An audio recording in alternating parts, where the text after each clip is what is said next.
and it's a great pleasure for me to welcome back many old friends and some new friends, and to thank those of you that have flown an extraordinarily long way to be here, and in some cases, as in your case, Mr. Minister, you've flown an awfully long way to be here for a very short time, so we greatly appreciate the fact that you are here. I think this conference has now a well-deserved reputation for creating a forum in which academics, government officials, elected officials and business people can debate important issues of policy in the absence of soapboxes, in the absence of agendas other than the agenda that really matters, and that is what policies will work better to promote growth and development in India. And of course, it's probably causal, but during the 12 years that we've been running this conference, Indian performance has improved hugely. And of course, we take full credit for this. But it does mean, of course, that the activities that we engage in seem to us much more meaningful when you can see the result in much faster growth in the Indian economy and the capacity now to do something about the poverty that's existed in India for far too many centuries. In these introductory remarks, I really have to do a couple of things. One is to thank our supporters and co-sponsors. Our co-sponsor for this event this year is the Centre for South Asia. We're delighted that they've joined with us to host this event. And we should thank our financial supporters, Kanwal Recce, who's been a steadfast supporter of our India program from the beginning, and the brothers Forbes and the brothers Godridge. We're delighted that you've been such generous supporters of SCID, and perhaps even more that you've been such remarkable contributors towards the research and analysis that we conduct here, and helped us disseminate it not just here but in India. And in that regard, I'd like to acknowledge the contributions of the CII, and again Godridge and Forbes Marshall for the support of our recent series of workshops on tertiary education in India. Less than a month ago we were in Delhi, and then in Mumbai with a team that we assembled, that Anjani Kochhar assembled, to go and talk to Indian officials about priorities in tertiary education. We took Gerhard Kasper, President Emeritus of Stanford and Professor of Law, Rick Hanashek, who's a Senior Fellow both at SCID and Hoover, Roger Knoll, a former Director of SCID and now Professor Emeritus of Economics, Mo Kayumi, who's the President of San Jose State University, and Patrick Perry, who's a Vice President in the Community College system in California. And I think we had very useful discussions in Delhi and then in Mumbai about what India proposes to do with its tertiary education during the 12th five-year plan. To conclude the opening remarks, this past year has been a very gratifying one for me. We do other things beside India. China, of course, is part of our program, Latin America, and we do quite a few other things as well. But perhaps the highlight of the year for me has been the recognition of the quality of work that's being produced by Dr. Anjani Kochhar. She has been able to mobilise several large grants during the course of this year to support major studies on evaluation of education policies in India, particularly in education of rural children. Another thing we're particularly proud of, this has been the third year in which Anjani's been able to engage Stanford students in field research in India. Again, in cooperation with IFMR, we sent a group of students. Troy, you're here, you were there, you were one. So they were graduates and undergraduate students who who got the direct exposure to working in the field in India, and that's been helped by the very generous support of Sue and Martin Koffel. So at this stage we're pretty much on time, and let's begin with our first panel. We have Minister Salman Khurshid, we have Dr. Chandan Mitra, we have Mr. N.K. Singh, who's a great friend, perhaps an architect of our India program, and we have Mr. Sitram Yechuri. I think the batting order will be alphabetical because that suits me. It also means the Minister goes first. But I want to try and set the scene a little, because we had a discussion of these issues yesterday in which our visitors were kind enough to engage a group of Stanford students in a discussion of issues of governance that arise currently in India. And I think it's fair to say it was quite a lively discussion, but it did conform to the view of economists once expressed that said if you laid all the economists end to end, they would never reach a conclusion. And I'm going to ask our panel members today to, in their remarks, to try to work towards at least something concrete that might be done in India to relieve a lot of this public consternation about the enrichment activities of public officials. When we talk about governance around here, there tend to be four dimensions that people look at. Perhaps not in order of importance, but one of those is bureaucratic competence. And it's frankly what I used to think of when people talked about governance. I assumed that they meant people who can run a macroeconomy reasonably well, people who can ensure the buses are on time. You don't have to have Singapore-like quality of government, but you do have to have people who have some idea of knowing what they're doing.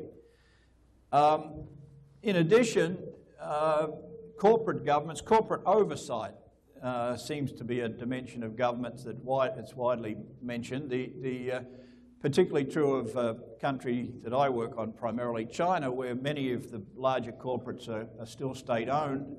And the question is, what do they do with their money, and how do we ensure that their activities are in some way consistent with the public good? And there's a lot of issues surrounding what should be done with the profits of the corporate enterprises, and how the ownership function through the Sussex is actually being discharged. And then if we just go across the street to CDDRL, the Centre for Development, Democracy and the Rule of Law, they will tell you that a very large part of the governance issue is democracy, accountability of the government to the electorate that puts them there. I don't think we could necessarily find much to criticise in India about democracy. It seems to be a fairly lively democracy and performing pretty well. But then the fourth aspect of governance comes then to this question of rent-seeking, and using positions of office, discretion over certain types of approvals in order to seek self-enrichment.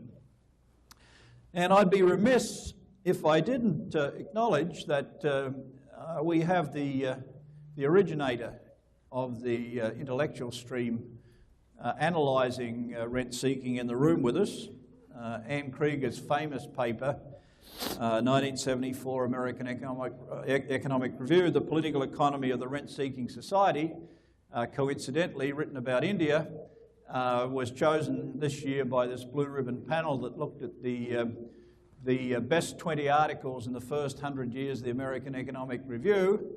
And I guess we weren't as proud as Anne, but we were very proud for Anne that this paper, a brilliant paper, elegant, clean, simple, wonderful in its insights, was chosen as one of the 20. And the panel commented on Anne's paper in the following way. They said it helped to launch a voluminous literature on the role of corruption and governance in the process of economic development. In fact, from my viewpoint, Anne's is the foundation on which quite a lot of subsequently shaky work on corruption actually is firmly grounded. Anyway, well, this is an introduction. My sense is that when we were in India a month ago, what the newspaper, the foment, the consternation that was being constantly expressed was very much about rent-seeking and self-enrichment. I'm going to invite the panel members to give you their views of what is of concern in Indian society about these issues. And then I hope each member of the panel can tell us something about what they think should be done to improve the situation. Mr. Minister, you have the floor. Thanks very much. It's almost a sense of déjà vu. We went through some of these issues yesterday, but since the audience is different, I hope that we won't sound like parroting something we said yesterday. I imagine we have 10 minutes? Yes. To start with. 10-minute short presentations.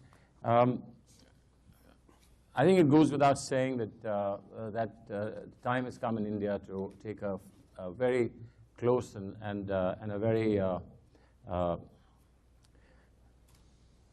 precise look at governance and accountability issues. But it isn't as though it's happening now. Over a period, as we've tried to change our economic patterns, we've gradually introduced accountability as part of that entire package. Also, improvement in our governance processes. Much has happened, but a lot more needs to happen. I think that's very clear from recent events. One of the things that we've tried to do in terms of governance is essentially, in a large country like ours, to do centralized decision-making, whether it's because of an economic ideology or because of it's felt practical necessity, needs to be tweaked. And therefore, we go back to the time of our late Prime Minister, Mr. Rajiv Gandhi, who decided the time was ripe to get back to some traditional forms of grassroots democracy, and therefore to return some what was called functions, funds, and functionaries to the village level, the second and third tier of governance. So accountability would be in terms of the village panchayat, the village electorate, sitting there and saying to its representatives what exactly they wanted done. This has come a long way. We introduced gender justice. We introduced 33% quota for women. They've actually been elected beyond 50%. Now we've raised the ceiling to 50% in the central legislation. But the states have also done the similar thing on their own. And this is working well. First generation of women who got elected was seen as being elected as proxies of their husbands or their sons or their other male relatives. And they were often, those male relatives were often described or continued to be described as representative, male representatives of the female chosen representative. But in the third generation now, 3 elections have gone by. That situation is changing dramatically. And a lot of women have come into their own and are now beginning to contribute. I do believe that there is a general perception that women are less corrupt, and therefore handing over the reins of governance at the level of village or the local district to women is in itself making an impact. But on the other hand, a lot of money that's now being directly funded to the second and third tier of government is obviously being subjected to a degree of misuse. And there are serious concerns about that, particularly in the Mahatma Gandhi Rural Employment Guarantee Scheme, which gives a 100 days guarantee of work at the minimum wage to all families, to 5 members of a family. And they can get either work for 100 days, or if the work's not given to them, they get the equivalent amount as an unemployment benefit. My understanding is that unemployment benefit payments have been made very scarcely. What has, in fact, certainly impacted the rural economy, and it may have, the economists who are here might tell us whether that is also a small, if not a significant contributor to the purchasing power, that is growing in rural areas and possibly, therefore, causing some pressure, inflationary pressures on the economy. The second important thing that we did was the right to information, which is taken off in a huge manner, to the extent that some decisions that are now being taken are becoming more and more difficult. Accountability in terms of transparency and disclosure of decision-making, including any inputs that are provided at any bureaucratic level before a final decision is taken, now are sought even as the decision is being taken.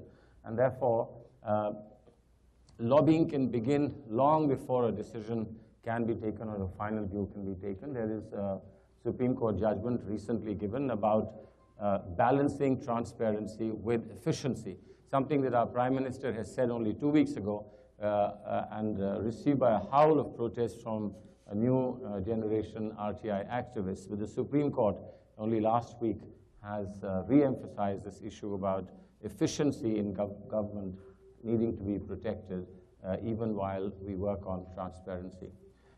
There is a very important issue on fiscal responsibility, and we now have legislation for fiscal responsibility, but we also know that the only reason that we were able to withstand the global recession pressures in India and retain our growth rate at 8% was because we were a little bit lax about fiscal responsibility. We didn't cut back on any of our funding for social welfare programs, which are very ambitious, and in the next couple of years will become even more ambitious as the food security bill comes in, and 42% of our population is provided subsidized food. We've already introduced cash-free swipe card insurance for people living below the poverty line. Of course, the issue of poverty line would take a whole afternoon's discussion. The next big issue, of course, is elections. I think over the last 20 years, conduct of elections has not only improved, but has become quite more accountable, with the EVMs giving a better opportunity for people to vote more effectively. But there are questions about whether EVMs can be manipulated and whether a large-scale manipulation has ever been attempted. In relation to elections, recently there have been growing demands for right to recall and right to reject, something that we are willing to consider. But even the Election Commission of our country, that now has a much larger presence in the public space, unlike any other country, election commissions are unknown, I would imagine, certainly as far as the public discourse is concerned in countries like the US and UK. But for us, the Election Commission is a very important and conspicuous element in any public discourse. They are themselves a little concerned about right to recall. In a country the size of India, the sort of resources that go into an election, the sort of management that's required of an election, whether right to recall based on signatures of 50,000 or 100,000 voters, and keeping in mind that when we elect somebody to parliament, it's often only with 30% vote that a person is elected to parliament. Governments are formed, including two-third majority governments, are formed at about 33 or 34% of the vote. So any person who's elected is rejected by 70%, quite often, if not more, of the voters when he comes first day to take his oath in parliament or her oath in parliament. Now, very next day, you could get 50,000 signatures against that person. So will right to recall work? Big question. More recently, you have heard about the campaign by Mr. Anna Hazare for the Lokpal, which is essentially a modified version of the Ombudsman. The Ombudsman in Europe is largely concerned with maladministration. The Ombudsman or the Lokpal in our country would be entirely devoted to corruption. And we have problems, and if there are some questions about the Lokpal, I'd be happy to amplify. One of the problems that we have with the proposed Lokpal of Mr. Anna Hazare is in what they call deemed corruption provisions. So maladministration of an extreme kind will be deemed to be corruption. And I think that that's a distinction that shouldn't be fudged. In terms of accountability, we are, and of course in governance, we will in this coming session be introducing or attempting to pass several very significant, important legislations. One is for protection of whistleblowers, something that's becoming more and more important. Another one is on public procurement, transparent public procurement policies, citizen grievances redressal, including a citizens' charter, legislation on foreign bribery to be, and particularly bribery in private sector, and lastly, the whole issue of crime and morality. This is something that has to be discussed further, and since political economy has been mentioned, quite often we do still continue to fudge distinctions between what is morally appropriate and what is economically advisable. It's not always the same thing. There may be a parallel approach. There could be an overlapping approach. There could be a conflicting approach. And some of the issues that were mentioned yesterday about the big scam on 2G, the telecom scam, I believe have been blown out of proportion because we've fudged morality, political morality with political economy issues. But that's, again, a very specific area. And if you want something more on that, and my colleagues here touch upon it, we could discuss a little further. There are many other issues like unjust enrichment and what we are doing regarding unjust enrichment, but that's, I think, in the course of the discussion, some of these things will come out and we can talk more. Thank you very much. Thank you, Mr. Minister, and thank you for keeping to your time so effectively. Next speaker, Dr. Mitra. Thank you.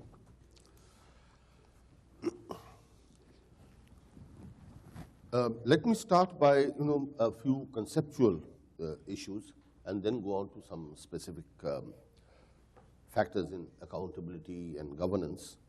Minister rightly pointed out that we have gone through some of this ground yesterday, but we'll try, at least I'll try not to kind of go over them except just marginally. Now, the points I would like to start with are just define what is the purpose of accountability. Why is the issue of accountability agitating people, the media, policymakers, NGOs, and others? The goal of good governance is something that I think is essential. It's an essential kind of key component of democracy. That in a democracy, you have to ensure good governance, and good governance cannot be delivered unless you have a mechanism for accountability installed. Now, accountability obviously entails transparency, time-bound delivery of pledges, and financial probity. But the key element in this is the existence of an appropriate and independent monitoring mechanism. And I think this is where successive governments have been remiss in focusing on the need for a proper monitoring mechanism. Laws have been there, structures have been put in place, and whichever the party which has been in power, whether it's the center or in the states, has tried to initiate a number of schemes that social welfare schemes, poverty alleviation schemes, which are aimed at benefiting the people. But these are very grand ideas, and although a lot of money has been spent on many of these schemes, we find that as a country, we are running harder and harder to stay in the same place. So there's obviously some breakthrough has to happen, because in the absence of this accountability, the money that has been spent has not been adequately accounted for, and which is why I think today you're finding this urge and reflection, whether it's in Anna Hazare's movement, whether it's in other kinds of protests welling up in different parts of the country, the demand for a monitoring mechanism to ensure accountability is something which I think is a key issue that we have to battle with. In that sense, I believe that India is making a transformation from its first phase of democratic development to the second phase of democratic development. We have congratulated ourselves, and I think the whole world appreciates that Indian democracy is among the most vibrant. It is sometimes noisy and chaotic, but it is a very, very vibrant democracy which has deepened as times have progressed. and the stranglehold of the erstwhile feudal lords who used to dictate how elections should be held is now almost completely broken. So the process of elections, the election part of democracy, I think is a phase that we have successfully completed in the last 55, 60 years, ever since the Constitution was framed in 1950 and the first elections took place in 1952. Now the second phase begins. The second phase is to ensure that democracy also empowers. And empowers not just in terms of giving people the right to vote, but in terms of demanding a say in the shaping of policy. And so, to me at least, accountability of governance now is a key element in ensuring that the empowerment of the electorate takes place across the country. And that is why the minister rightly pointed out that the Panchayat Raj system initiated earlier by late Prime Minister Rajiv Gandhi has gone some way in kind of devolving power to the grassroots, to village assemblies. But a lot of distortions have also crept in. What I'm trying to emphasize is that we have to be constantly, the system has to be constantly one step ahead of the distortions that keep coming up. Now, for instance, let me give a specific example which was mentioned by Salman. This Mahatma Gandhi National Rural Employment Guarantee Act, Manrega as it is called in short. When it was framed, unfortunately it was framed by a few well-intentioned, but I think somewhat disconnected people sitting in Delhi with like an NGO mindset, if I may use the term, who have a very paternalistic view of rural India, and which is not always the reality when you go down to the grassroots and talk to people. To give a personal example, I was in the Committee on Rural Development in my last term in Parliament, and we went on several tours to see whether the Narega scheme, as it was known then, was working effectively or not. And one major issue we came up with wherever we went, and it was an all-party delegation, so there's no party politics in this. We came up with this finding that wherever we went, we found people saying that the way the Rural Employment Guarantee Act had been framed and the kind of projects that had been identified to be taken up did not conform to local needs. There were people who said that, look, I mean, what are we doing here under Narega? 100 rupees a day and everything, very good. No, not 100 rupees a day, 100 days work at the minimum wage rate. Very good, it's welcome, it's additional income, particularly in the lean season. But what is getting done? The creation of durable assets, for instance. Durable assets are not being created because of certain restrictions. Well-intentioned, they said, let's not involve contractors, let's not spend too much money on brick and mortar and construction because money will get siphoned off, which very often happens. But in the process, this money became an instrument that was kind of a needless or useless expenditure, which is a classic instance of Keynesian economics, where you dig holes only to fill them up. So this is what was, in fact, the process that was going on for a long, long time, that we were just digging holes, making channels, which got washed away in the monsoon season, and next year you start the process all over again. People in the villages said they wanted schools, they wanted hospitals, and could the scheme be modified in a way that all these things which they demanded could be implemented. But it has taken a long time. Some modification has now been made. But I find that there is, because of this too much of central monitoring, what happens is that there is inadequate response, or the response to these demands and findings is not fast enough. I believe that as a result, what happens is the scheme tends to stagnate and pilferage and siphoning takes over. There are several scandals being reported on this Rural Employment Guarantee Act, for instance, which ought to have been nipped in the bud. But because of over-centralization and the involvement of people who I believe really have a certain disconnect with rural society, many schemes don't really become effective. Now, some more schemes are on their way, well-intentioned. The Food Security Act, which is being proposed, a huge program to provide, I think, some 65% of so people. 42% of, to begin with, people with food grain at a subsidized price. Now, this again is something which, in the absence of monitoring, will go completely haywire. Some ministers in the government have been critical of the scheme, saying that this is going to be very, very difficult to implement. Is there enough food grain? If there enough storage capacity? Last year, it was estimated that a whopping 60,000 crore worth of food grain were rotting in godowns. So these are issues. See, and because of the inadequate monitoring, and I would say a lackadaisical attitude to accountability, some of the well-intentioned schemes of government, despite whatever has been put in place, have not been as effective as they ought to have been. Now, firstly, the public distribution system in India, in most states, is in a shambles. And I think the real effort that should have been made to strengthen the public distribution system and ensure delivery and ensure that there was no pilferage has not been put in place adequately, which again is the issue of the monitoring. Which is why, and here I'm tying up this whole thing, which is why the demand for a Lokpal or Lokayukta in the states, that there should be an ombudsman who will monitor.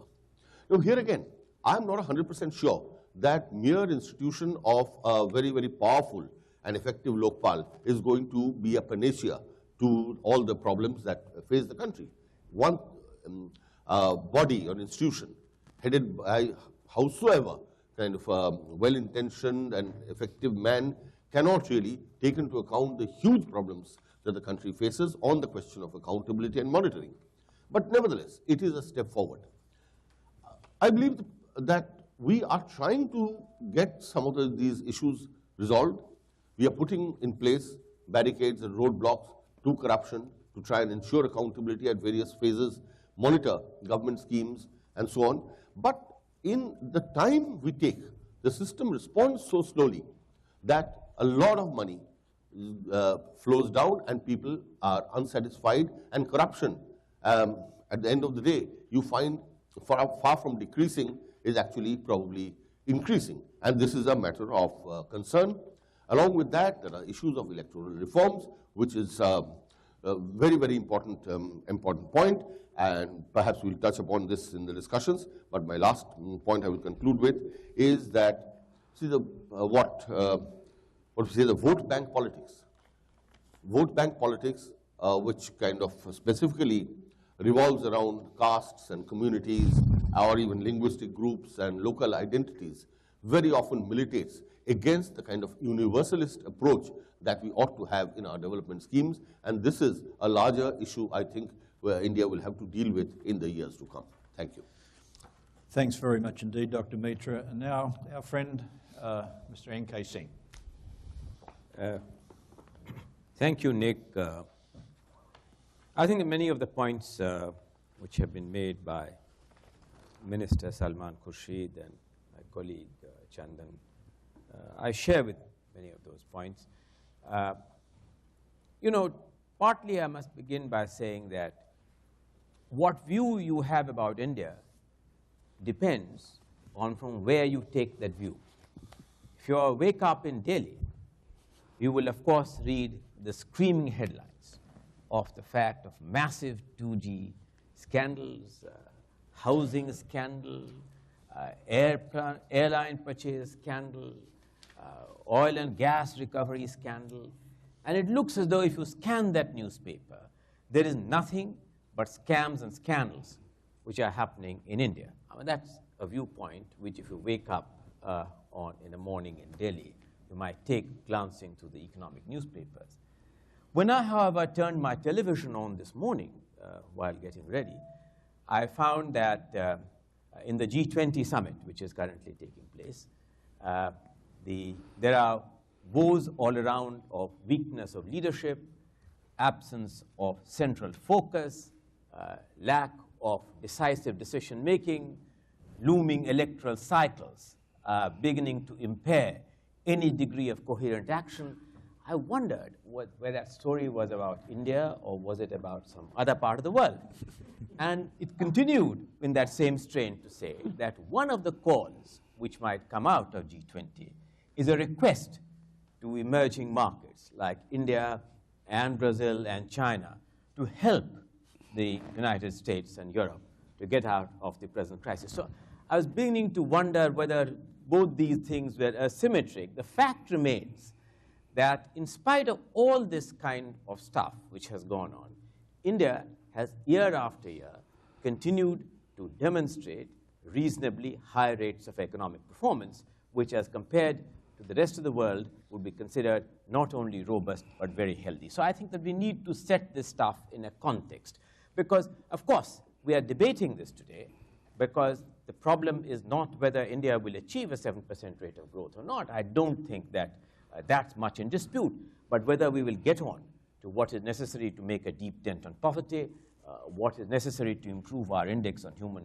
resource development to about 10, 11% rate of growth. And I think that the context, therefore, of the debate must be that is the malfeasance which has entered the Indian institutions impairing India to achieve its potential of economic growth, which is 10 and 11% rate of growth. So I think that we need to really address this question in that context.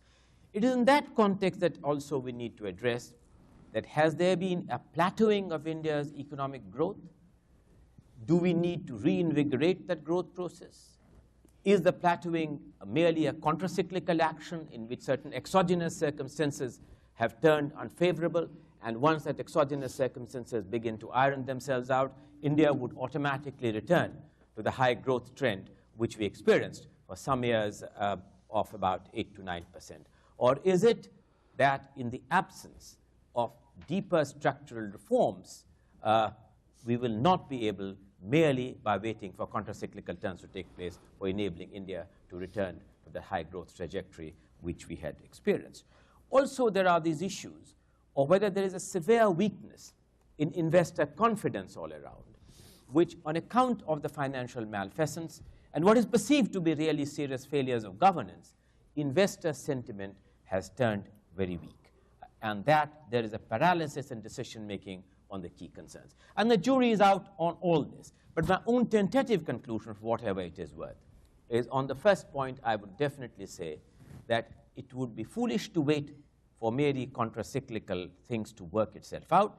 And unless some further bold action is taken to reinvigorate the process, we will tend to stagnate at this particular plateau for much longer than it is good for India's long-term economic health.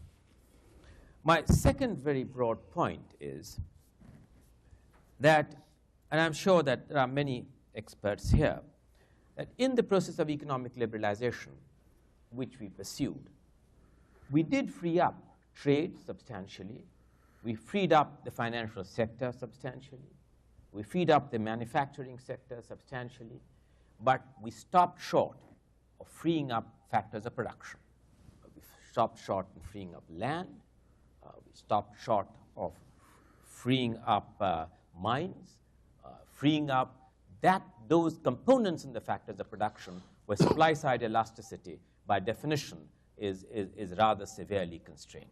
And that it is the failure to pursue the policy where genuine market forces and not manipulated market forces were able to bring about the benefits of the liberalization process, which has led to many of the kinds of financial malfeasance which we have really experienced. The third very broad issue which we need to address ourselves is... That's yours. Sure. I'm sorry. Yep. I'll put mine on silent. Doesn't matter, I'll wait. Sorry, sir. No, it's all right. The third broad point which I wish to raise, and I think that I want to address this question to myself, is if we look at really comparisons in terms of rates of growth and their implications for both poverty reduction and in terms of improving the employment coefficient, how is it that similar rates of growth in other economies, particularly a comparable economy of China, have led to much faster reduction of poverty than it has been the case in India? And is it that there are failure of other institutional reforms, particularly infrastructure, particularly in terms of a certain pattern of economic growth, that similar rates of growth in India have led to slower reduction in poverty